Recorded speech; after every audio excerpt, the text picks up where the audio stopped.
சில சமயம் சில டைரக்டர்ஸ் அழகான குழந்தை பருவ கதைகளை எல்லாத்தையும் கொடூரமா காமிக்கணும்னு முடிவு பண்ணிடுறாங்க. ஹாரரை புகுத்தணும்னு நினைக்கிறாங்க. அப்படித்தான் சின்ன வயசுல இங்கிலீஷ் மீடியமா இருந்தாலும் சரி, தமிழ் மீடியமா இருந்தாலும் சரி, இந்த சிண்டர்லா கதையை மட்டும் நாம படிக்காம விட்டதில்லை. படிச்சிருப்போம், கதையை கேள்விப்பட்டிருப்போம். அந்த கதையில ஹாரரை புகுத்துறாங்க. அதே மாதிரி இந்த கதையில யார ஹீரோயின் சொல்றதுல ஒரு குழப்பமும் இருக்கும். கிளைமேக்ஸ்ல தான் உண்மையான ஹீரோயின் யாருங்கிறத சொல்லியிருப்பேன். சோ கிளைமேக்ஸ் வர மிஸ் பண்ணாம பாருங்க. இதுக்கு முன்னாடி இதே மாதிரி சிண்டர்லா கதையில ஹாரரை செலுத்தி ஒரு படத்தை நம்ம பார்த்திருப்போம். அது வேற படம். அதுல இருக்கிற ஹாரரை விட இதுல கொஞ்சம் கதை நல்லா இருக்குது. ஹாரர் கொஞ்சம் கூட இருக்குன்னு நினைக்கிறேன். பிடிச்சிருக்குன்னு நினைக்கிறேன். வாங்க ஸ்டோரிக்குள்ள போகலாம். தி அக்லி ஸ்டெப் சிஸ்டர்னு 2025ல வந்த ஒரு ஹாலிவுட் படத்தை தான் இன்னைக்கு நாம பார்க்க போறோம். இந்த படத்தோட ஸ்டார்டிங் சீன்ல எடுத்ததுமே மாட்டு வண்டியில ஒரு பொண்ணு தனக்கான இளவரசன் தன்னை தேடி வருவான்னு ஒரு கனவுகளோட புத்தகத்தை படிக்கும்போது கூட இந்த மாதிரி ஒரு இளவரசன் நமக்கு கிடைக்கணுமேனு ஒரு ஆர்வத்தோட வளர்ந்துகிட்டு இருக்கிறா. கதையில வரக்கூடிய ஹீரோயினா தன்னையும் ஹீரோவா இளவரசனையும் நினைச்சுக்கிட்டு அந்த மாதிரி ஒரு வரனுக்காக காத்து கிடக்குறா. இந்த முடியில குருவி கூடு மாதிரி நிறைய வச்சிட்டு இருக்கா பாத்தீங்களா? அங்கங்க தொங்கிக்கிட்டு இருக்குது. இவதான் நம்ம படத்தோட ஹீரோயின். முன்னாடி ஒருத்தி ஏறினால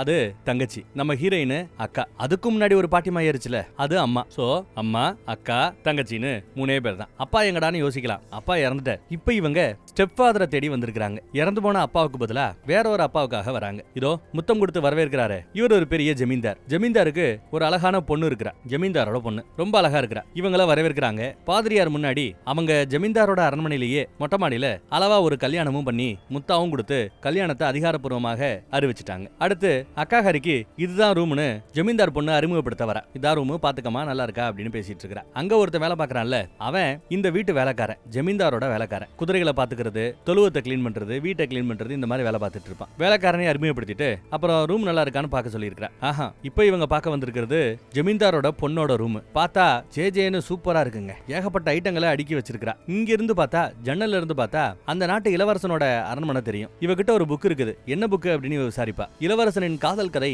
அப்படின்னு சொல்லுவா அவ. அப்புறம் அன்னைக்கு கல்யாண நாளுங்கிறதுனால கேக் கட்டிங்ல கூட ஜமீன்தாரு ஏதோ நாய்க்கு சாப்பாடு காட்டுறாப்ல தான் கட்டிக்கிட்ட இந்த அம்மாவை சாப்பாடு காட்டி ஏமாத்திட்டு இருக்கிறார். அத்தோட நிக்கலங்க, கேக் எடுத்து அப்படியே அக்காவோட மூஞ்சில விட்டு எறிகிறாரு. இவ கோவப்படுவான்னு பார்த்தா சிரிக்கிறா. எல்லாருமே அப்புறம் அதை சிரிக்க ஆரம்பிக்கிறாங்க. எல்லாம் ஜாலியா சிரிச்சிட்டு இருக்கும்போது பார்த்தா ஜமீன்தாருக்கு திடீர்னு நெஞ்சடப்பு. சிரிச்சுக்கிட்டு இருந்த மனுஷன் அப்படியே சம்பவ இடத்துல ரத்தம் கக்கி செத்து போறார். எல்லாருக்குமே ஷாக்கு தான். கல்யாணம் ஆன முத நாளே இப்படி நடக்கணுமா அப்படின்ட்டு. ஐயோ பாவம். அப்புறம் பார்த்தா ஜமீன்தாரோட வீட்டுக்கு தொப்பி போட்ட ஒரு குரூப் வருது. ஜமீன்தாரோட பொண்ணு எப்பவுமே அழுதுட்டு இருக்கா போல. அவளுக்காக காஃபி ரெடி பண்ணி கொண்டு வந்து கொடுக்குறாங்க. கொடுத்துட்டு என்னோட அப்பா இறந்து போனப்ப கூட அம்மா இந்த மாதிரி தான் சாப்பிடாம கொள்ளாம வீட்லயே உட்காந்து அழுதுட்டு இருந்தாங்க. ஆனா காலம் எல்லாத்தையும் மாத்தும், நேரம் எல்லாத்தையும் மாத்தும் அப்படின்னு அட்வைஸ் போட்டுட்டு இருக்கா. என்ன பத்தி உனக்கு என்ன தெரியும் எனக்கு அட்வைஸ் பண்ணிட்டு இருக்கறேன்னு இவன் இந்த பக்கம் திரும்பாமையே திட்டிக்கிட்டு இருக்கா ஜமீன்தார் பொண்ணு. அவளோட பிரஷ் எடுத்து இவ சீவிட்டு இருக்கும்போது அதை பார்த்துட்டு என் பிரஷை ஏண்டி எடுத்த வைடி அப்படின்னு சத்தம் போடுறாங்க. போயிருங்க இருந்து திட்டுறா. எங்க அப்பன் உங்க அம்மாவை கட்டிக்கிட்டதுக்கான ஒரே காரணம் உங்க கிட்ட இருக்கிற சொத்து பத்துக்காகத்தான் அப்படின்னு சொன்னதும் எது பணத்துக்காகவா? ஐயோ அப்படின்னு இங்க இருந்து அழுதுகிட்டு ஓடியாரா. அம்மா ஏமாத்திட்டாங்க, இவங்களே கடங்காரங்க தான் அப்படின்னு கத்திக்கிட்டு வருவா பாருங்க. அதுக்குள்ள இட்ஸ் டூ லேட். கடன் கொடுத்த குரூப் வந்து பத்திரகத்திரன்னு எல்லாத்தையும் செக் பண்ணி இதோ இங்க எண்ணி வச்சிருக்கிற இந்த காயின்ஸை தவிர மீதி எல்லா சொத்துக்களும் எங்களோடது, எண்ணி பாத்துக்கங்கன்ட்டு மொத்த சொத்தையும் சுட்டிட்டு போறாங்க. அம்மா இடிஞ்சு போய் உட்காந்துருக்கா. அப்படியே மயங்கி விழுந்துருவா. அம்மா என்னாச்சு வேற ஏதாவது நம்ம ஒரு சொல்யூஷனை ஃபைண்ட் பண்ணுவோம், ஒன்னும் பிரச்சனை இல்ல, பயப்படாதன்னு ஆறுதல் சொல்றா அம்மா. என்னத்த பண்றது, நாமளே ஒண்ணுத்துக்கு லாக்கில்லைன்னு தான் ஒரு பணக்காரனா பார்த்து கல்யாணம் பண்ணிட்டு செட்டில் ஆகலான்னு வந்தேன். மறுபடியும் விதவியானதுனால என்ன இன்னொருத்தவங்க ஏத்துப்பாங்களான்னு தெரியாது. நீங்க ரெண்டு பேரும் வேற ரொம்ப அசிங்கமா பிறந்திருக்கிறீங்க. உங்களை கட்டிக்கிறதுக்கு ஒரு பணக்காரனோ ஒரு இளவரசனோ தேடி வரமாட்டான். உன் முகத்தை கண்ணாடியில பார், யார் வருவா, நாம எப்படி இப்ப செட்டில் ஆறதுன்னு அழுதுட்டு இருக்காங்க அம்மா. இவளும் போய் கண்ணாடியில பார்த்தா முகம் குண்டா இருக்குது, பல்லெல்லாம் கரபடைஞ்சு போய் இருக்குது, ஹேர் ஸ்டைலு சரியில்லை, மூக்குக்கு மேல ஒரு பரு இருக்கும் போல அதை தோண்டி எடுத்துட்டு இருக்கா. இந்த பக்கம் பார்த்தா ஜமீன்தாரோட பொண்ணு அப்பாவோட பாடியை பார்த்து அழுதுட்டு இருக்கா. அப்பாவோட பாடியை அடக்கம் பண்றதுக்கு கூட இவங்க கிட்ட இப்ப போதுமான அளவு பணம் இல்ல, செலவு பண்ணணுமா அப்படின்னு இந்த அம்மா செலவு பண்ணாம இருக்குது போலங்க. அதே சமயம் வெளியில பார்த்தா இளவரசர் வீட்டுல இருந்து ஒரு வீரன் வந்திருக்கிறார். இளவரசனுக்கு கல்யாணம் பண்ண போறாங்களாம், சுயம்பரம் பண்ண போறாங்களாம். எந்த ஒரு கன்னி பெண்ணும் தாராளமா அரண்மனைக்கு அந்த சுயம்பரத்துல கலந்துக்க வரலாம் அப்படின்னு வந்து அவங்க பேர் எழுதி ஒரு ஓலையை கையில கொடுப்பார். உடனே இவனும் தான் பேரை சொல்றா, ஓலை எழுதி கையில கொடுக்கிறார். ரொம்ப சந்தோஷமா இருக்கு இவங்க ரெண்டு பேருக்குமே. இவ கனவுல வாழ ஆரம்பிச்சிட்டா, இளவரசன் கூட எப்படி எல்லாம் நம்ம வாழ போறோம் வைக்க போறோம்னு. ஆனா அழகா இருக்கணுமே. அம்மா என்ன பண்றான்னு பாருங்க. ஒரு பிளாஸ்டிக் சர்ஜரின்னு, அந்த காலத்துல பிளாஸ்டிக் சர்ஜரி எல்லாம் எங்க இருந்தது, பட்டி டிங்கரிங் வேலை பாக்குற ஒரு ஆளை கூட்டிட்டு வந்திருக்கா. உன் முகத்தை அழகாக்குறேன் அப்படின்னு வந்து நிக்கிறாருங்க. அதுக்கு நிறைய செலவாகுமா வேகமா. அம்மா எவ்வளவு செலவானாலும் பரவாயில்லன்ட்டாங்க. இருக்கிற இந்த அரண்மனையை வித்து கூட கட்டுறதுக்கு அவங்க ரெடி ஆயிட்டாங்க. மூக்கு எப்படி இருக்கணும், புருவம் எப்படி இருக்கணும், முகம் எப்படி இருக்கணும்னு எல்லாத்தையுமே செலக்ட் பண்ணி சொல்லலாம் போல. மேனுவலை கையில கொடுத்துட்டாங்க. ஏற்கனவே பல்ல அழகுபடுத்தணும்னு சொல்லிட்டாங்க போல. அவகிட்ட இருக்கிற அந்த சூத்தப்படைந்த பற்கள் எல்லாத்தையும் புடுங்கிட்டு மாத்து பல்ல வெள்ளையா இருக்கிற பற்களை செட் பண்றாங்க. ஆச்சா, அடுத்து மூக்கு என்ன மாதிரி இருக்கணும்னு கேட்டதுக்கு 3வது நம்பர் மூக்கு எனக்கு பிடிச்சிருக்குங்குது அம்மா. அந்த மூக்கு கொஞ்சம் சப்பையா இருக்கும், இவ மூக்கு பொடப்பா இருக்குது. சோ பொடப்பா இருக்கிற மூக்க சப்பையாக்குறதுக்கு சுத்தியில எடுத்து என்ன அடி அடிக்கிறாங்க பாருங்க. அவ வழியில துடிக்கிறா, ஆனா அம்மா சிரிக்கிறா. தங்கச்சிக்கு தான் வருத்தம், இவ்வளவு கஷ்டப்படணுமான்ட்டு. அப்புறம் அந்த மூக்கை இன்னும் சப்பையாக்குறதுக்கு நல்லா டைட்டா என்னத்தையோ கட்டி விட்டுருக்கான். இந்த மாட்டுக்கு மூக்கு நாங்க போட்டாப்ல இவளுக்கு ஒரு மூக்கு நாங்க போட்டு விட்டுருக்காங்க. அப்புறம் யாரெல்லாம் இன்விடேஷன் கொடுத்தாங்களோ, தான் பேர் கொடுத்தாங்களோ அவங்க எல்லாத்தையும் ஒரு சின்ன ட்ரைனிங் கொடுக்கறதுக்காக வர சொல்லியிருக்காங்க. எப்படி ஆடணும், எப்படி நடக்கணும், எப்படி பழகணும் எல்லாமே சொல்லி கொடுப்பாங்க. இதுல ஆடுறவங்கள ரொம்ப சிறப்பா ஆடக்கூடிய ஒரு 3 பேரை செலக்ட் பண்ணுவாங்களாம். ரொம்ப சிறப்பா ஆடுறவங்கள சென்டர்ல நிப்பாட்டி ஆட விடுவாங்க. சப்போர்ட்டுக்கு 2 பேர், ஆக மொத்தம் 3 பேர்னு ஆட விடுவாங்களா. ஒரு கால் இளவரசனோட பார்வை உங்க மேல பட்டா நீங்க செலக்ட் ஆகிறதுக்கு வாய்ப்பு இருக்குது. அதுக்கு தான் இங்க ட்ரைனிங் கொடுத்துட்டு இருக்காங்க. ஆனா உனக்கு இந்த மூக்குநாங்கரு நல்லா இல்லைன்னு 2வது ரோல நிக்க வைப்பாங்க. இவளுக்கு அவமானமா இருக்கும். அடுத்து 3வது ரோக்கு போவா. அங்கே நிக்க கூடாது, பின்னாடி போன்னு அனுப்புறாங்க. கடைசி ரோக்கு போனா பக்கத்துல இருக்கிற பொண்ணு அவளோட பொண்ணு கிட்டத்தட்ட இந்த மாதிரி தான் இருக்குது. ஆனா மொத ரோல ஜமீன்தாரோட பொண்ணு டான்ஸ் ஆடிக்கிட்டு இருக்கா. இவளுக்கு இதெல்லாம் வருத்தம், அவமானம். தனக்கு மட்டும் ஏன் இப்படி நடக்குதுன்னு ஒரு கோபம். அப்புறம் எல்லாரும் சாப்பிடும்போது பார்த்தா தங்கச்சி நல்லா நான்வெஜ்ஜை வெட்டுறா, அம்மா நல்லா நான்வெஜ்ஜை வெட்டுறா. ஆனா அக்கா கறிக்கு மட்டும் வெஜிடபிள் ஃபுட் நல்லா சாப்பிட்றவ. ஆனா வெயிட்டை குறைக்கணுங்கிறதுக்காக வெஜிடபிள் ஃபுட் போடுறாங்க. அவளுக்கு ஒரு மாதிரி ஆயிடுது. இந்த பக்கம் அப்பாவுக்கு இறுதிச்சடங்கு பண்றதுக்கு ஒரு நல்ல டேட்டை செலக்ட் பண்ணிட்டு தான் ஜமீன்தார் பொண்ணு சொல்லுவா. டேட்டெல்லாம் முக்கியம் இல்ல, எப்ப காசு வருதோ அப்பதான் அடக்கம் பண்ண முடியும், அது வரைக்கும் பாடி கிடக்கட்டும்னு சொல்லிட்டா. என்ன விளையாடுறீங்களா, எங்க அப்பனை அடக்கம் பண்றதுக்கு மட்டும் காசு இல்ல, ஆனா ஒரு டாக்டரை பிடிச்சு இவளோட மூஞ்சியை சரி பண்றதுக்கு மட்டும் உங்ககிட்ட காசு இருக்குதாக்கும் அப்படின்னு கேக்குறா. காசை பத்தி நீ பேசுறியா, சரி ஒன்னு பண்ணட்டுமா, இப்ப என் பிள்ளைகளுக்கு இங்க போட்டுக்கிறதுக்கு ட்ரெஸ் இல்ல, நீ தான் நிறைய ட்ரெஸ் வச்சிருக்கிறியே, அந்த ட்ரெஸ்ல இன்னும் பல ட்ரெஸ்ல நீ போடுறதே இல்லையே, சோ நீ போடாத ட்ரெஸ்களை மட்டும் ஏன் பிள்ளைகளுக்கு கொடு, இல்லைன்னா அப்புறம் ட்ரெஸ் எடுக்கிறதுக்கு நான் செலவு பண்ண வேண்டியிருக்கும் பாத்துக்கோ அப்படின்னு சொன்னா இவளுக்கு கோவம் வருது. சாப்பிடாம கொள்ளாம அங்க இருந்து கிளம்பி போறா. அப்பாவோட டெட் பாடியை பாக்குறதுக்கு வருவாங்க. பார்த்தா முகமெல்லாம் ஒரு மாதிரி அழுகிட்டு இருக்குது. அப்புறம் டான்ஸ் பண்ணும்போது எப்படி ஸ்டெபிலிட்டியா நடக்கணும் வைக்கணுங்கிறதுக்காக ஏகப்பட்ட ட்ரைனிங், விசுறதுக்கு கூட ட்ரைனிங். அப்புறம் முதல் கட்ட லிஸ்ட் ஒன்னு வருதுங்க. கொஞ்சம் பேரை ஷார்ட் லிஸ்ட் பண்ணி சில பேரை செலக்ட் பண்ணிருக்காங்க. அந்த லிஸ்ட்ல இவளோட பேரு கட்ட கடைசியா ஏதோ ஒரு பேரை அடிச்சிட்டு இவ பேரை போட்டிருக்காங்க. ஏதோ இவ பேர் வந்திருக்கேன்னு அவளுக்கு சந்தோஷம். அடுத்து டான்ஸ் பிராக்டிஸ், எப்படி ஆடணும்னு டான்ஸ் மாஸ்டர் சொல்லி கொடுக்க மீதி எல்லா பேரும் அதை ரசிச்சு பாக்குறாங்க. யார் இதை பண்ண முடியும்னு கேட்கும்போது எல்லாரும் கை தூக்குவாங்க. எல்லாரும் சென்டரா விளாடணும், சென்டரா ஆடணும்னு ஆசையா, இங்க நீ வாமா அப்படின்னு நம்ம ஹீரோயினை கூப்பிட்டு அக்காவை கூப்பிட்டு எங்க பண்ணி காட்டு அப்படின்னு சொல்லும்போது அவ பண்ணி காட்டுறா. ஆனாலும் உன்கிட்ட ஃபீலிங்ஸ் இருக்கு, ஆனா அதுக்கு ஏத்தாப்புல பிசிக் இல்ல. இங்க பாரு தாடையில எவ்வளவு கறி தொங்குது பாரு, டேலண்ட் இருந்தும் வேஸ்ட் ஆகுது. உங்க அம்மா நிறைய பணம் கொடுக்கறதுனால தான் உன்னை இது வரைக்கும் விட்டு வச்சிருக்கேன் போ அப்படின்னு அமுச்சு விட்டுட்டு ஜமீன்தாரோட பொண்ணை ஃப்ரண்ட்ல நிப்பாட்டி இன்னும் 2 பேரை பேக்ல நிப்பாட்டி ஆட விடுறாங்க. அது அந்த மாஸ்டருக்கு ரொம்ப பிடிச்சிருக்கு. இது நம்ம ஹீரோயினுக்கு இன்னும் ரொம்ப அழுகையும் அவமானத்தையும் கொடுக்குது.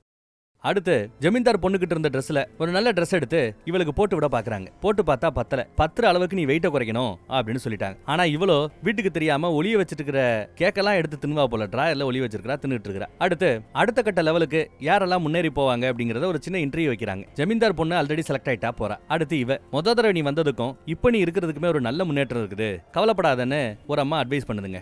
அந்த டான்ஸ் மாஸ்டரோட இவங்களும் வேலை பார்க்கறாங்க. இவங்க 2 பேரும் சேர்ந்து தான் அரண்மனைக்கு யார் அனுப்பணுங்கிறத தீர்மானிப்பாங்க போல. நிறைய பேர் அனுப்ப முடியும், அதுக்காக போற வரவங்களெல்லாம் அனுப்ப முடியாதுல. அந்த ஷார்ட் லிஸ்ட் பண்ற வேலையை பார்க்கறாங்க. இவ தேர்வாளான்னு இவளுக்கே சந்தேகம். உன் மூக்க கொஞ்சம் அவுத்து காட்ட முடியுமான்னு சொல்லி மூக்குடாங்க யாரா அவுக்க சொல்ல அவளை அவுத்து காட்டுறா. நல்லா பழுத்து போயிருக்குது, ஆனா சின்னதா இருக்குது. பரவாயில்ல, முகம் ஒரு மாதிரியா நல்லா செட் ஆகி வருது, இன்னும் கொஞ்சம் வெயிட் குறைஞ்சா சரியா போயிடும், உனக்கு நான் ஒரு அட்வைஸ் கொடுக்குறேன்னு ஏதோ ஒன்னு கிஃப்டா கொடுக்குறாங்க. உள்ள என்ன இருக்குதோ அது ரொம்ப முக்கியம்னு சொல்லி கொடுக்குறாங்க. இவளும் அதை வாங்கிட்டு இந்த பக்கம் வராங்க. அப்புறம் அக்காவும் தங்கச்சியும் காட்டு பக்கம் போய் சும்மா ஜாலியா என்ஜாய் பண்ணிட்டு இருக்காங்க. பிடிச்சதெல்லாம் இங்க சாப்பிட்டுட்டு இருக்கா. அங்க வச்சுதான் வெயிட்ட குறைக்கிறதுக்கு என்கிட்ட ஒரு ஐடியா இருக்குதுன்னு அதை காட்டுறா. என்னடான்னு பார்த்தா முத்து மாதிரி வெளியில இருக்குது, அதுக்குள்ள ஒரு முத்து ஒண்ணு மாதிரி இருக்குது பாருங்க, அது முத்து கிடையாது. நல்லா உத்து பார்த்தா அதுக்குள்ள இருக்கிறது ஒரு புழு, நாடா புழு. அதை இவ சாப்பிட போறாளாம். வயிற்றுக்குள்ள போயிடுச்சுன்னா நல்ல நான் சாப்பிட்ற உணவெல்லாம் அது சாப்பிட்டு அது கொழுத்து போகும், ஆனா நான் வெயிட் போட மாட்டேன் அப்படின்னு சொல்றா. சரிடி நாளை பண்ண என்னடி இந்த அந்த புழுவை எப்படி வெளியில எடுப்ப அப்படின்னு கேட்டா அதுக்கு ஒரு ஆன்டிடோடு இருக்குதான், எதிர் மருந்து ஒண்ணு இருக்குதான், அந்த மருந்து சாப்பிட்டா புழு வெளியில வந்துடும் அப்படின்னு சொல்றா. இது ரொம்ப ரிஸ்க்,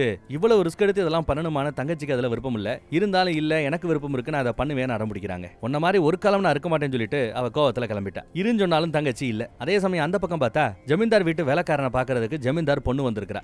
அவன் குதிரை லாடத்துல வேலை பார்த்துக்கிட்டு இருக்க.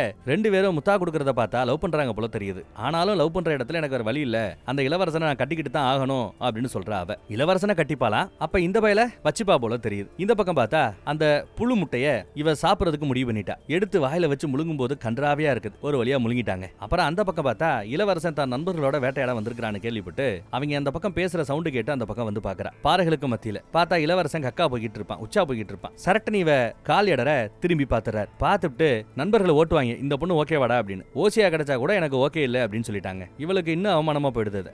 ஆனாலும் அவங்க வேட்டையாடுறத தூரமா இருந்து சைட் அடிச்சு ரசிச்சுக்கிட்டு தான் இருக்கிறா. அவன் கூட வாழ்றாப்ல கனவு கண்டுகிட்டு தான் இருக்கிறா. அவன் கூட வாழ்றதுக்கு எதை வேணாலும் செய்யறதுக்கு தயாராயிட்டா. கொஞ்சம் லேட்டா அன்னைக்கு வீட்டுக்கு வரும்போது குதிரை லாடத்துக்குள்ள இருந்து ஏதோ சத்தம் கேக்குது. என்னடான்னு இந்த பக்கம் வந்து பார்த்தா ஜமீன்தார் பொண்ணு லவ் பண்ணிட்டு இருக்கு. தப்பு தண்டா நடக்கிறத இவ பாத்துட்டா. இவ பார்த்தத அவளும் பாத்துட்டா. முத வேலையா ஓடி போய் தான் அம்மா கிட்ட போட்டு கொடுத்துட்டாங்க. அம்மா அடிக்குது. இனிமே வீட்டுக்குள்ளேயே கடை, நீ எல்லாம் ஒரு பொறப்பா, கேவலமா இல்ல, ஒரு வேலைக்காரங்கிட்டயா அப்படின்னு போட்டு அடி. இவ்வளவு அடி நடந்துகிட்டு இருக்குது அந்த பக்கம். இந்த பக்கம் பார்த்தா ஒளிய வச்சிருக்கிற நிறைய இனிப்புகள் எடுத்து இவ சாப்பிட்டுட்டு இருக்கிற அக்காகாரி. சாப்பிட்ற இதை எல்லாத்தையும் உள்ள இருக்கிற புழு சாப்பிடும்னு இவளுக்கு நம்பிக்கை. அப்புறம் அந்த பொண்ணு லவ் பண்ண பையன் அந்த வேலைக்கார பையில அடிச்சு துரத்திட்டாங்க. அவனும் துணிமணியை எடுத்துக்கிட்டு தப்பிச்சவன் போல சொன்ன ஓடுறான். இந்த பக்கம் உள்ள இருக்கிற புழு நல்லா வர்ற சாப்பாடை சாப்பிட்டுட்டு இருக்குது போல தெரியுது. நைட்டு நிம்மதியா படுக்கிறா. காலையில பாருங்க குதிரைகளை பாத்துக்கிற வேலையை இப்ப தங்கச்சிக்கார தான் பாக்குறா. ஏன்னா வேலைக்காரனை வெட்டி விட்டாச்சு. அப்புறம் இவளோட மூக்குனாங்கற அவுக்கக்கூடிய ஒரு காலமும் வந்துருச்சுங்க. அவுத்து பார்த்தா மூக்கு நல்லா சின்னதா ஷேப்பா நல்லா தாங்க இருக்குது. அம்மாவுக்கு ரொம்ப சந்தோஷம். இவளும் கண்ணாடியில பார்த்து சூப்பர்னு சந்தோஷப்படுறா. அந்த பக்கம் பார்த்தா ஜமீன்தாரோட பொண்ணு இப்போ பால் கறக்கிற வேலைன்னு எடுபடி வேலை எல்லாத்தையும் பார்க்க ஆரம்பிச்சிட்டா. அப்புறம் பாருங்க நம்ம டாக்டர் அடுத்து இவளுக்கு கண்ணோட கீழ் பக்கத்துல முடி இல்லையா அவளுக்கு. அந்த முடி இருந்தா அழகா இருக்குமா. அதுக்காக முடிய கண்ணோட கீழ் பக்கத்துல வச்சு தைக்க போறாங்க. அட கொடுமையே, எவ்வளவு ரண வேதனையை அனுபவிக்கிறா பாருங்க. எல்லாம் அந்த கல்யாணத்துக்காக, ஒத்த பயலுக்காக, அந்த இளவரசனுக்காக. ராத்திரி கட்டு போட்டு கண்ணெல்லாம் மூடி வச்சிருக்காங்க. இவளுக்கோ பசி தாங்கல. வயிற்றுக்குள்ள இருக்கிற புழு அங்கங்க முண்டுகிட்டு இருக்குது. கறக்கு புறக்குன்னு சவுண்டு கேக்குது. எந்திரிச்சு இந்த பக்கம் வரா. அதே சமயம் தங்கச்சி அந்த பக்கம் வந்து பார்த்தா ரத்தக்கரையா இருக்குது. அப்புறம் தேடி ஓடி வழியா கண்டுபிடிச்சிட்டு என்னமா அப்படின்னு கேட்டா பாத்ரூம் போகணும் அப்படின்றா. தங்கச்சி கிட்ட கூட வெட்டி கௌரவம் பார்த்துட்டு ஈகோ பார்த்துட்டு உண்மையே சொல்லல அவ. அப்புறம் இந்த பக்கம் ரத்தக்கரை இருந்ததுல அது அக்காவோடது இல்ல, தங்கச்சியோடது. அவளோட பெட்ல தான் அவ ரத்தக்கரையை பார்த்துட்டு அப்புறம் இந்த பக்கம் வந்திருப்பா. அப்ப என்ன அர்த்தம், தங்கச்சி இப்பதான் வயசுக்கு வந்திருக்கிறா போல தெரியுது. ஏஜ் அட்டன் பண்ணி இருக்கா. ஆனா அந்த உண்மையை அம்மாட்ட சொன்னா இளவரசனுக்காக தன்னையும் டார்ச்சர் பண்ணுவாங்கன்னு அந்த உண்மையை மறைச்சிருக்கா. இப்ப கூட தங்கச்சி அக்கா பாத்ரூம் பக்கம் போகும்போது கூட இந்த மேட்டரை அவ சொல்லல. ஆனா இவ போறது கிச்சன் பக்கம் போய் சாப்பிடறதுக்கு ஏதாவது கிடைக்குமான்னு முயற்சி பண்ணிட்டு இருக்கா. கிடைக்கல. கட்டை ஊத்து விட்டுட்டு அரைகுறையா பாக்குறா. அதுக்குள்ள யாரோ சத்தம் கேட்டு இந்த பக்கம் வந்துட்டாங்க. கையில கத்தியோட வந்திருக்கா. யாரு, ஜமீன்தாரோட பொண்ணு. இவ கிச்சன் பக்கம் இப்படி தேடுறத பார்த்துட்டு சாப்பிடறதுக்காக தான் வந்திருக்கான்னு புரிஞ்சுக்கிட்டு கேக் எடுத்து கொடுக்குறா. நல்லா சாப்பிட்றா. இன்னும் வேணும்னு கேட்டு அண்ணன் கேக்க ஊட்ட சாப்பிட்டுக்கிட்டே இருக்கிறாங்க. ஏன்னா வயித்துல இருக்கிற புழு அவ்வளவு பசி எடுத்துக்கிட்டு இருக்குது. இந்த பக்கம் பார்த்தா டான்ஸ் மாஸ்டர் ரொம்ப கவலையில இருக்கிறாங்க. என்னாச்சு அப்படின்னு கேட்டா சென்டர்ல இருந்து ஆட வேண்டியது யாரு, ஜமீன்தார் பொண்ணு. அந்த பொண்ணு இப்ப வரது இல்லையா. கேட்டா அப்பாவோட சாவுக்கு துக்கம் அனுசரிச்சிட்டு இருக்கிறாளாம். அதனால அவ வர முடியாதுன்னு அம்மாகாரி சொல்லிட்டா. ஸ்டெப் மதர் சொல்லிட்டா போல. அதனால இவங்க வருத்தத்துல இருக்காங்க. இப்போ நடுவுல இருந்து ஆடுறதுக்கு வேற ஆள் வேணும். பார்த்தா சில பேரை பிடிக்கல. நீ வேணான்னு நடுவுல இருந்து யார ஆட வைக்கிறதுன்னு யோசிச்சுட்டு இருக்காங்க. அழகா இருந்தா ஆட்டம் வரல, ஆட்டம் வந்தா அழகு வரல. கடைசியில இந்த பொண்ணை வந்து பாக்குறாங்க அக்காஹரிய. பார்த்துட்டு நீ கொஞ்சம் வாயேன், ஏதோ தேறி இருக்கிற, சைட்ல நின்னு அடிப்பாரு அப்படின்னு சைட்ல நிப்பாட்டுறாங்க. சைடு கூட இல்லங்க, சென்டர்ல நிப்பாட்டுறாங்க. நல்லா தான் ஆடுறா போல. செலக்ட் பண்ணிட்டாங்கன்னு நினைக்கிறேன். சோ சென்டர்ல இவ ஆட போறா. அப்புறம் பாருங்க அம்மாவுக்கு தெரியாம பாத்ரூம்ல வச்சுதான் இவ சாப்பிடுறதே. ஜமீன்தார் பொண்ணுகிட்ட நூடுல்ஸ் கொண்டு வர சொல்லி ஊட்டி விட சொல்லி சாப்பிட்டுட்டு இருக்கா. இதுல அந்த இளவரசன் கரைய படிக்கிறது நீ படியே அப்படின்னு சொல்லி ஜமீன்தார் பொண்ணு படிக்க இவ அதை கேட்டுக்கிட்டு சாப்பிட்டுட்டு இருக்கா. எனக்கு கொஞ்சம் சீவிட முடியுமா அப்படின்னு இவ கேட்க சரின்னு தன்னோட பிரஷ கொடுத்து நீ சீவிக்க அப்படின்னு கொடுக்குறாங்க. உடனே அவளும் சீவலான்னு பாக்குறா. பார்த்தா முடி கொட்டிக்கிட்டு இருக்குது. உனக்கு சீவுறதுக்கு இந்த ஷீப்பே அவசியப்படாதுன்னு சொல்லி தான் ஜமீன்தார் பொண்ணு கொடுத்துட்டு போயிருப்பா. ஏன்னா இவளுக்கு முடி கொட்ட ஆரம்பிச்சிருச்சு போல. ஐயோ முடி கொட்டுதே அப்படின்னு அழுக ஆரம்பிக்கிறா, கத்த ஆரம்பிக்கிறா. அந்த பக்கம் டாக்டர் வந்திருப்பாரு போல. உடனே இவளை எழுப்பி பெட்டி மாதிரி ஏதோ கொண்டு வந்திருக்காங்க. என்னன்னு பார்த்தா அந்த பெட்டிக்குள்ள இவளுக்கான ட்ரெஸ் இருக்குது போல. அந்த ட்ரெஸ்ஸை போட்டு பார்த்தா அழகா தான் இருக்கிறா. டாக்டரும் ட்ரெஸ் நல்லா இருக்கு அப்படின்னு பாராட்டுற. ட்ரெஸ்ஸை போட்டு விட வந்த ஜமீன்தார் பொண்ண கிட்ட இவர் கொஞ்சம் தப்பா நடக்க போக அவ காரி துப்புவா. உடனே வலுக்கட்டாயமா முத்தம் கொடுக்குறாரு பாருங்க. இத அம்மா காரியே தட்டி கேட்கவே இல்லை. கண்ணாடியில பார்த்தா அழகா தான் தெரியுறா. இவ சூப்பர் அழகா இருக்கிற, எல்லாம் செட் ஆயிடுச்சு. ஆனா முடி கொட்டுதே அப்படின்னு அவர் கவனிக்கிறார். ஐயோ முடி கொட்டுதேன்னு இப்பதான் அம்மாவும் கவனிக்குது. ஒன்னும் பிரச்சனை இல்லைன்னு விக்கு முடியை கொண்டு வந்து மாட்டி விட்டா இன்னும் அழகா தெரியுறா. சூப்பர் ப்ராஜெக்ட் சக்சஸ் அப்படின்னு சொல்லிட்டு டாக்டர் போயிட்டார். ஆனா ராத்திரி யாருக்கும் தெரியாம சாப்பாடு எடுத்துட்டு வந்து என்ன தின்றா பாருங்க. அப்படி இவ தின்னுக்கிட்டு இருக்கும்போது இந்த பக்கம் ஒரு நல்ல ஃபங்க்ஷனுக்கு போடுறதுக்காகன்னு இவ ஒரு பெட்டிக்குள்ள ஒரு துணி வச்சிருந்திருப்பா. குறிப்பா 2 செருப்பு வச்சிருந்திருப்பா. அந்த செருப்பு எடுத்து தான் பைக்குள்ள போட்டுக்கிட்டா. அப்புறம் ட்ரெஸ் எடுத்து போடலான்னு பாக்கும்போது அதுக்குள்ள திருட்டுத்தனமா தின்ன வந்த இவ கவனிச்சிட்டாங்க. என்னடி ட்ரெஸ் போடுறியா, அப்போ அந்த சுயம்பரத்துக்கு வரப்போறியா கூடாதுன்னு சொல்லி அவ கிட்ட இருக்கிற ட்ரெஸ்ஸை கிழிச்சு போட்டாங்க. அதுக்குள்ள அந்த பக்கம் அம்மா வந்துடுறா. பாத்தீங்கல்ல, வரமாட்டான்னு சொன்னீங்க, அவ வர்றா, அவ வரக்கூடாதுன்னு கத்த. அவ எப்படி வர முடியும்? அதுதான் ட்ரெஸ் எல்லாம் நீ கிழிச்சு போட்டல, அவ வரமாட்டா, நீ கவலைப்படாத, நீ கோவப்படாதன்னு அம்மா பொண்ணை தேத்துறாங்க. ஆனா செருப்பு மட்டும் அவ பைக்குல வச்சு எடுத்துட்டு போனதை யாரும் கவனிக்கல. அவளுக்கு பிடிச்ச செருப்பை தான் போட்டு போறா. யாரு? ஜமீன்தாரோட பொண்ணு. இந்த பக்கம் பொண்ணை எதிர்பார்த்தாப்புல அழகாக்கியாச்சுன்னு சந்தோஷம். ஆனா அதே சமயம் அந்த பக்கம் பாருங்க, ஜமீன்தாரோட பொண்ணு தான் அப்பாவை கட்டி பிடிச்சு அப்படியே தூங்கி போயிட்டா. அப்படி தூங்கிட்டு இருக்கும்போது பாருங்க, ஜமீன்தாரோட உடம்புல இருந்து நிறைய புழு வைக்க ஆரம்பிச்சிருச்சு. ஆனா அந்த புழுவெல்லாம் பட்டு புழு மாதிரி தெரியுது. அதே சமயம் இறந்து போன ஜமீன்தாரோட பொண்டாட்டியே தேவதை மாதிரி முன்னாடி வந்து, உனக்காக என் புருஷ உடம்புல இருக்கிற இந்த புழுக்களை அருமையா ஒரு Dress பண்ணி கொடுக்கும் அப்படின்னு சொல்றாங்க. புழுக்கள் எல்லாம் Dress அப்படியே நெய்ய ஆரம்பிக்குது. அத்தோட மட்டும் இல்லாம இவ ஒளிய வச்ச அந்த செருப்பை கூட சைஸ் அதே சைஸ் தான், ஆனா செருப்பை இன்னும் அழகாக்கி கொடுக்குறாங்க அந்த தேவதை. இதெல்லாம் பார்த்து அவளுக்கு ஆச்சரியமா இருக்குது. ஆனாலும் நடுராத்திரி நேரத்துக்குள்ள நீ திரும்ப வந்துடணும், இல்லனா இந்த Dress எல்லாம் மறுபடியும் பழைய நிலைமைக்கு மாறிடும், செருப்பும் பழைய நிலைமைக்கு மாறிடும் அப்படின்னு எச்சரிக்கிறாங்க. செருப்பு பழைய நிலைமைக்கு மாறினாலும் சைஸ் அதே சைஸ் தான், இவளுக்கு பத்திர சைஸ் தான். அம்மாவே தேவதையா வந்து சொன்னதுனால இவளுக்கு சந்தோஷம். கிழிஞ்ச Dress எல்லாம் இப்ப அழகா புழுக்கள் தச்சு கொடுத்துட்டு இருக்குதுங்க. இந்த பக்கம் அக்காவை அழகா ரெடி பண்ணிட்டு இருக்காங்க. வேலைக்காரி மாதிரி வேலை பார்த்துட்டு இருக்கிறா ஜமீன்தார் பொண்ணு. சூப்பரா ரெடி பண்ணியாச்சு, கிளம்பலான்னு பொண்ணை கூட்டிட்டு குதிரை வண்டி ஒண்ணுகிட்டு வந்துட்டு இருக்குது. அம்மாவும் பொண்ணு இறங்கிட்டாங்க. இவளுக்கு ரொம்ப சந்தோஷமா இருக்கு அரண்மனையை பாக்குறதுக்கு. அரண்மனைக்குள்ளேயும் வந்தாச்சு. ஜே வரவேற்பு. நிறைய பேர் ஆல்ரெடி வந்திருக்காங்க சுயம்பரத்துல. இவளுக்கு கொஞ்சம் பயமா தான் இருக்குது. அப்புறம் ஒரு அறிவிப்பு வருது. ஒவ்வொருத்தரையும் அறிவிக்கும் போது அம்மாவே பொண்ணை கூட்டிட்டு வருவாங்க. அதையே ஒரு கலைநயத்தோட பண்ணிட்டு இருக்காங்க. நண்பர் எல்லாம் அதை ஓட்டிக்கிட்டு இருப்பாங்க. இப்போ தாம் பொண்ணை அம்மா அறிமுகப்படுத்துறது கூட்டு போறாங்க. நாய் மாதிரி நடிக்கிறா போல. நாயை கயத்துல கட்டிட்டு போறாப்ல அம்மா கூட்டிட்டு போறாங்க. இவன் நாய் மாதிரி அழகா பண்ணி காட்டுறா. ஒரு அழகான பப்பி, குட்டி பப்பி மாதிரி சூப்பரா இருக்காளேன்னு அங்க இருக்கிற சில பேர் பேசிக்கிறாங்க. இளவரசன் மித்த ஆட்களும் கவனிக்கிறாங்க. இளவரசனோட ஃப்ரெண்டுகள்லாம் ரொம்ப ஆர்வமா இருக்காங்க. சூப்பரா இருக்காடான்றாங்க. அடுத்து அந்த டான்ஸ் ப்ரோகிராம். இவதான் டான்ஸ்ல சென்டரா ஆட போறப்ப நிறைய பேர் கூட சப்போர்ட்டுக்கு ஆடுறாங்க. அழகா ஆடுறாங்க. அந்த 3 பேர் ஆடுவோம்னு சொன்னோம்ல, அதுதான். நிறைய பேர் ஆடுறாப்ல கனவு கண்டா. நிஜத்துல ஆடுறது 3 பேர், அதுல சென்டர்ல இவருன்னு ஆடுறது அழகா தான் இருக்குது. டான்ஸ் எல்லாம் ஆடி முடிச்சாச்சு. அப்புறம் விருப்பப்படுறவங்க யாரு கூட வேணாலும் இங்க ஆடலாம் போல. அப்படி நிறைய பேர் இவ கூட ஆடுறதுக்குன்னு கேட்டுட்டு இருந்திருக்காங்க. ஆனா இளவரசர் அவருக்கான ஒரு துணையை தேடி அந்த துணையோட ஆடுவதற்கான தருணம். அவரும் இருக்கிற எல்லா பொண்ணுங்களையும் பார்த்துக்கிட்டே வரார். பார்த்துட்டு வந்தவரு நம்ம பொண்ணை பார்த்துட்டு கடைசியா நிக்கிறா. அவகிட்ட வந்து நிக்கிறார். ஒரு வணக்கம் வச்சதும் என் கூட ஆடுறியா அப்படின்னு கூப்பிட்டு போறார். அப்ப அவருக்கு இந்த பொண்ணை ஆல்மோஸ்ட் பிடிச்சிக்கிச்சுன்னு அர்த்தம். இன்னும் கொஞ்சம் நேரத்துல செலக்ட் பண்ணி முடிக்க போறாப்ல.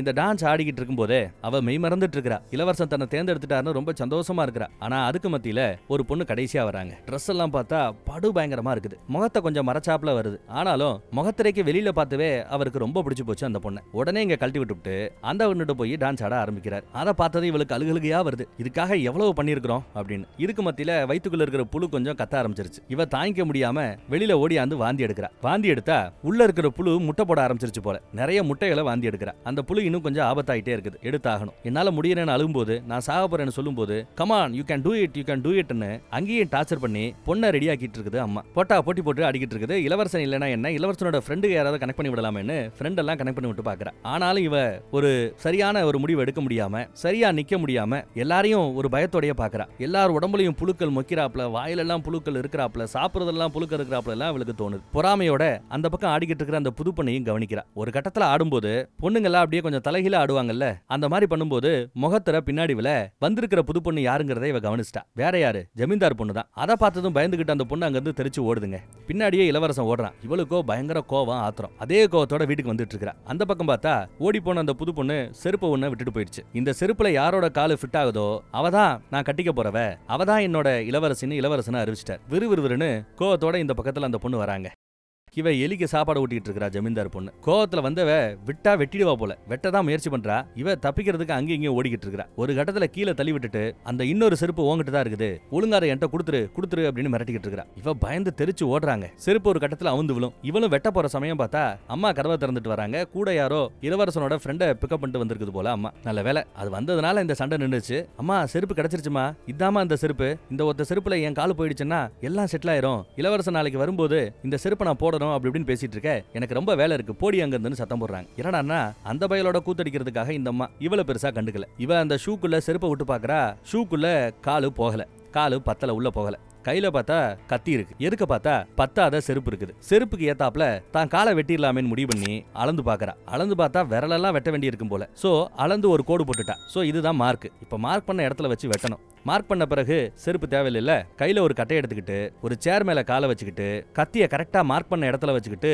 ஓங்கி ஒரு அடி. ரத்தம் கொப்பளிக்குது. ஆனாலும் விரல் எல்லாம் சரியா வெட்டப்படல. ஐயோ ஐயோன்னு வலியில துடிக்கிறா. ரத்தம் கொப்பளிக்கிறத பார்த்து சவுண்ட கேட்டுட்டு தங்கச்சி ஓடியாந்து மொழியில நல்லா கட்டு போட்டு விட்டுட்டு என்ன கொடுமை அப்படின்னு பார்த்துட்டு இருக்கா. இந்த பக்கம் அந்த ரத்தத்தை பார்த்ததும் அம்மாவோட லவ்வர் பாய் மயங்கி விழுந்துட்டா. அம்மா ஓடியாந்து மருந்து கொடுக்குறா. வலி நிவாரணியா, கொஞ்ச நேரத்துக்கு வலிக்காது போல அந்த மருந்து கொடுக்குறா. டாக்டர் கொடுத்த மருந்து. சரி இப்ப என்ன பண்றதுன்னு தங்கச்சி கேட்க, உங்க அக்கா ஒரு முட்டாளு தப்பான காலை வெட்டிட்டாலாம். ஏன்னா இளவரசங்கிட்ட இருக்கிற அந்த ஷூக்கு அந்த செருப்புக்கு இவ வெட்ட வேண்டிய காலு வேற அப்படின்னு சொல்லி அதை சரி பண்ணணும்னு சொன்னதும் தங்கச்சி அரண்டு போறா. அடி பாவி, இல்ல இல்ல முடியாது அப்படின்னு சொன்னாலும் அம்மா கேட்கல. இடத்த காலி பண்ணு அப்படின்னு சத்தம் போடுறாங்க. தங்கச்சியும் எக்கேட கெட்டு போங்கன்னு அங்க இருந்து விலகி போறாங்க. போனதும் அம்மா இதை பத்தியும் யோசிக்காம நல்லா இருக்கிற இன்னொரு கால் எடுத்து சதக்குன்னு வெட்டி காலை சின்னது பண்றா. அடுத்து அரகரையா வெட்டி வச்சிருந்த அந்த காலையும் சதக்குன்னு வெட்டி அதையும் கிளியர் பண்றா. வழியில துடிச்சுக்கிட்டு இருக்காங்க. அவ கனவுல தனக்கு இவன் வந்து போட்டு பாப்பான், காலு உள்ள போயிடும், அப்புறம் தான் மூஞ்சிய பாப்பான், தன்னை அக்செப்ட் பண்ணிப்பான்னு இவ சந்தோஷத்துல கனவு கண்டுகிட்டு இருக்கா. இளவரசங்களுக்கு முத்தா கொடுக்கறாப்லாம் கனவு கண்டுகிட்டு இருக்கா. ஆனா வெட்டப்பட்ட விரல்கள் எல்லாம் அங்க சிதறி கிடக்குது. இவ கட்டுல எவ்வளவு கோரமா கிடக்குறா பாருங்க. முழிச்சு பார்க்கும்போது காலு ஃபுல்லா ரத்தம், நடந்து போக முடியாது. வெளியில இளவரசன் வந்து விட்டார்னு ஏதோ ஒரு சவுண்டு கேக்குதுங்க. அதை கேட்டது இவ எப்படி தவந்து போறா பாருங்க. நடக்க முடியல. இளவரசனை பாக்குறதுக்காக என் காலில் அந்த செருப்பு மாட்டுங்கிறதுக்காக பாக்குறது போயிட்டு இருக்கா போல. படிக்கட்டுல இறங்குறேன்னு சொல்லி எவ்வளவு கோரமா விழுந்து உருண்டு, ச்சே இதுல வேற விக்கு போடாம முடியெல்லாம் கொட்டி போய் இப்ப பல்லு வேற உடஞ்சு போய் மூக்கு வேற விழுந்ததுல உடஞ்சு போயின்னு ரொம்ப கோரமா இருக்கிறா. ஆனா எதுக்கு பார்த்தா ஜமீன்தார் பொண்ணு இளவரசனை பாக்குறதுக்காக காலை காட்டுறதுக்கு வெளியில போகுது. அவரும் மாட்டி பார்த்துட்டார் போல.